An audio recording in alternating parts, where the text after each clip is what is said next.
What's going on, guys? I'm ERock. This is For The Record. We are here with Bob Bullock, and he is a music producer and engineer. He teaches recording, mixing, and mastering at several universities. Some of the things you've done here include over 50 gold and platinum albums, including Shania Twain, Reba McEntire, George Strait. We're going to get right into it. First question, how has the changing music industry affected you as a producer and engineers, and how have you evolved with said changes? Well, it's ever changing, Sure. you know, but that's exciting, you know. I mean, that's a good thing to me. I mean, that's one thing about our industry is that you never get stagnant in it. You know, it's moving all the time. Mixing, I'm really doing most of my mixing with you know, modern technology, mixing in the box with a little bit of outboard gear, all that. Tracking though is probably still pretty old school with me. I work mostly with bands. I work in studios, or we record everything live. The only thing that's really changed a lot in that is that I'm just not using analog tape machines anymore. We're using Pro Tools or Cubase or Nuendo. And Sure. Was it a hard transition for that? yeah, it was for me. I was one of the people that kind of lagged a little bit, I guess, on making that transition, because it's just so different to go from analog tape. As an engineer with 40 plus years in the business, you've witnessed the incredible evolution of just the recording technology, and we kind of touched on that just a second ago, but how did you transform or get into that, and were there any techniques that are useful then that are still useful now? One of the things that helped me a lot about that I even pass this on and teach this, is that I learned a lot about file management because of that. You know, because you know, everything had to fit like on 16 tracks, 24 tracks. We kept logs of where the tracks were. I'm always reminded of Alan Parsons talking about Pink Floyd's Dark Side of the Moon. You know, 16 tracks, but you know, you open up put the tape on the tape machine, 30 years later, there's the track sheet. It tells you what's there. So decision making is something, you know, I got real accustomed to, and I use that today. It helps me a lot in my productions. What were some of the big things that you saw that maybe changed the game quite a bit?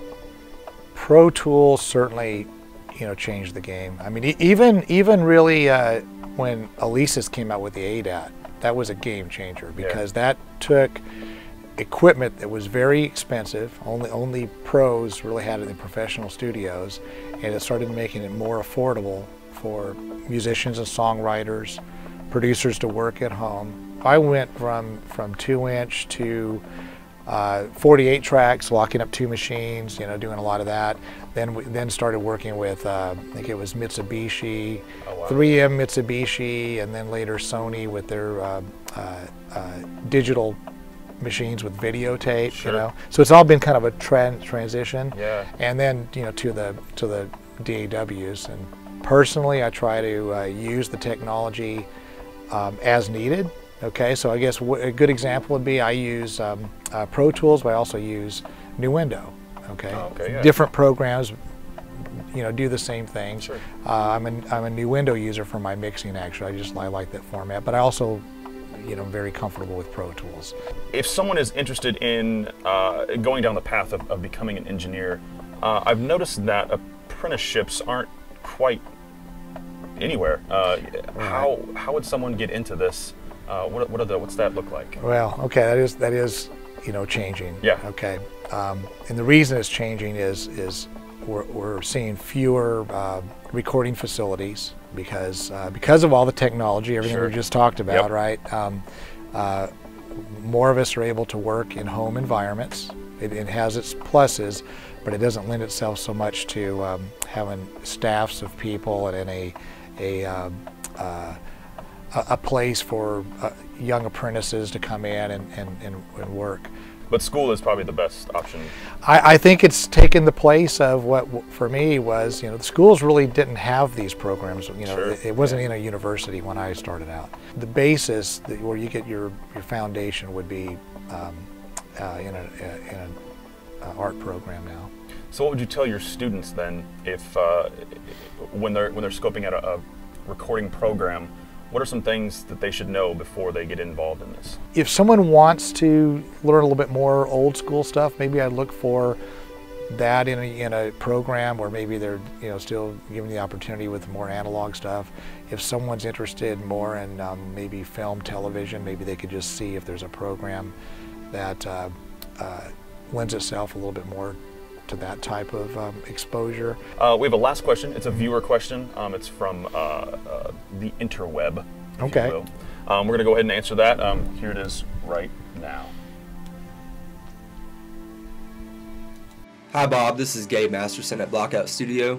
I wanted to discuss two-bus compression over an entire mix with you today. How, if at all, are you using this technique, and are there any disadvantages as far as what that does to the stereo image, phase, or possibly tying the hands of what your mastering engineer can do with your dynamic range?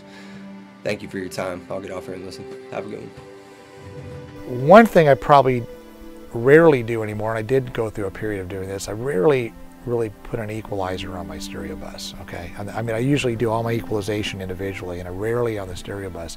If I do anything at all, it would be more of a compression limiting thing, which I do. That's a matter of just trying things and taste. Universal Audio, makes some great plug-ins, analog stuff, and like their Studio 800 tape machine, for example, or Waves has the Eddie Kramer 2-track stuff. I've experimented with those, and those can offer like a color and a change that doesn't necessarily like slam it and everything for your mastering engineer. So I try to, anything I put on the stereo bus, I try to make it just to make everything just a little bigger. And sometimes, and I know, and I have other friends who do the same thing, run it through some EQs or something that aren't even changing, not even altering it. It's just going through the electronics. Just gives it a little bit of fatness or something that you like, color, and then I send that to mastering. Very cool. That question was from Gabe Masterson from Blockout Studio. Thank you so much for that. We appreciate that. I hope that answers the question. Absolutely, absolutely. Where can we find you online? BobBullock.net. BobBullock.net. Yeah. Bob, it's a pleasure. Thank you so much for hanging out with us. We appreciate that. I'm ERock. This is For The Record. Thank you for watching.